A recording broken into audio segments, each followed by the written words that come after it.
దీనమ్మా లాభాలు వచ్చింది మన కట్టానికి మన అదృష్టానికి, దానికి వాళ్ళకెందుకు కట్టాలంటే ఈ బొక్కలో ట్యాక్స్?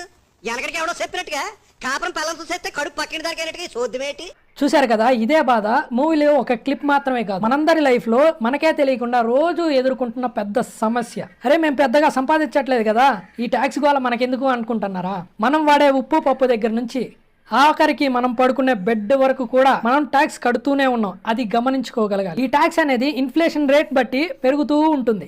ఫర్ ఎగ్జాంపుల్, ఒక పర్సన్ నెలకి 100 రూపీస్ కనుక శాలరీ కనుక తీయగలిగితే తనకి 12 రూపీస్ అనేవి గవర్నమెంట్ ద్వారా ట్యాక్స్ అనేవి కట్ అయ్యి బేసిక్ శాలరీ కింద 88 రూపీస్ అనేవి తన అకౌంట్ లోకి రావడం జరుగుతుంది. ఈ ట్యాక్స్ అనేది ఇప్పటిది కాదు, ఎప్పటి నుంచో మనకి అలవాటుగానే వస్తున్నది.